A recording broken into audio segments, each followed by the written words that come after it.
In this video, we're going to walk through this switchboard here, which is a pretty typical one that you'd find on most houses.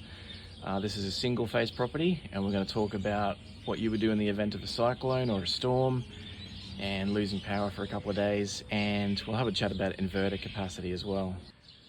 Okay, this property has a 5 kilowatt inverter and a total of 15 kilowatts of battery capacity.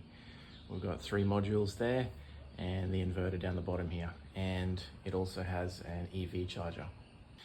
Now, what you might find occasionally is if you have a 5 kilowatt inverter, sometimes you might trip it by using too many appliances at once. So let's say that you're using the oven and boiling the jug, and you're using the washing machine and the dryer all at the same time. Now, a lot of those items use a lot of energy at once, and if it exceeds about 21 amps, you will trip this high end inverter. So in that scenario, there's 2 things you could do. What you could do is replace it with a 10 kilowatt, and that would give you 42 amps. So basically double the capacity, double the throughput. So that would solve the problem. Another thing you could do is by changing the switch in the power box from battery backup to the grid. I'll show you how to do that. So most of the time, this is not a problem for anyone. But occasionally it can happen depending on how many things you're running at once.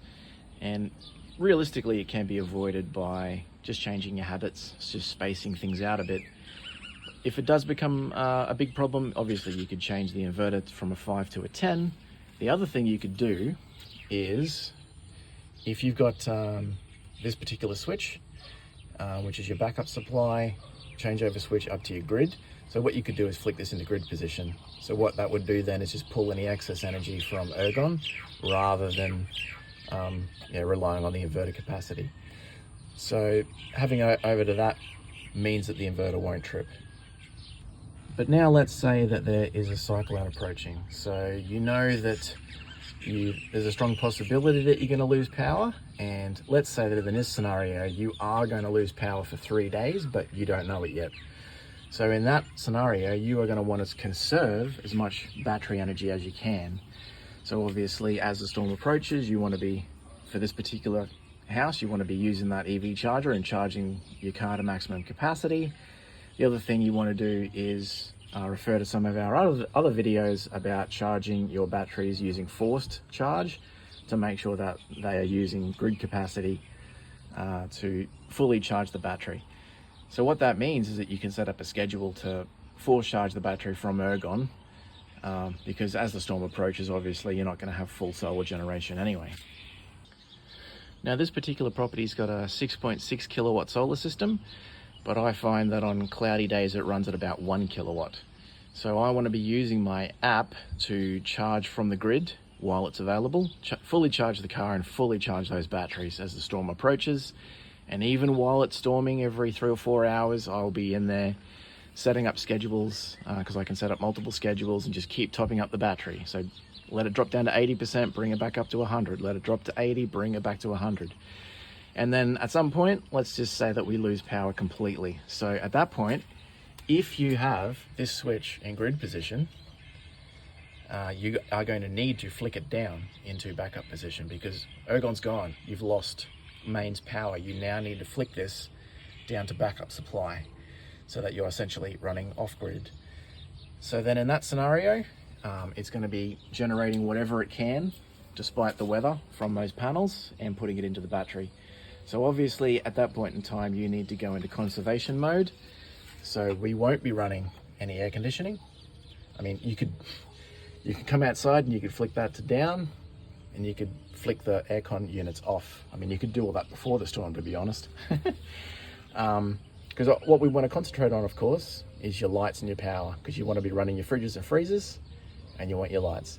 And obviously, if you're using rechargeable torches inside the house, that's a good idea as well. So that's what you would be doing. And then for the next 3 days, you don't have ergon, so you are going to have to be using whatever solar capacity that those panels generate and storing it in the battery and conserving as much of that power as you can.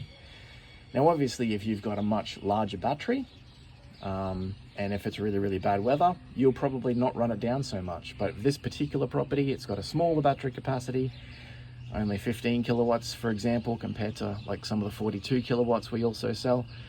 So this one might, deplete more quickly, and you just don't have as much total capacity as well. So you need to be more mindful and keep an eye on what's going on.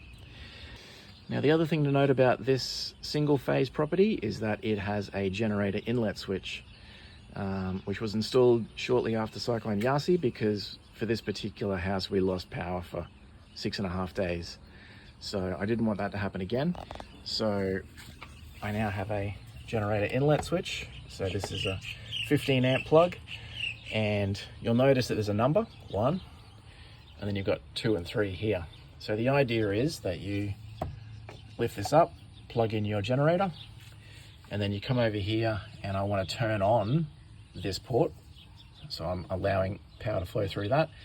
And then this is my changeover switch. So at the moment it's in the mains position, and I want to flick it up to the auxiliary position. So I'm going from ergon to the generator power. But I would actually be doing this in opposite order, 3, 2, 1. You want to actually realistically disconnect from ergon, enable the switch, connect your generator, and then turn it on. Because the idea is that you don't want any generator power going back onto ergon, because that's dangerous for anyone who happens to be working on the lines. You don't want to energize them. So I really hope this was helpful, and let us know if you've got any other questions.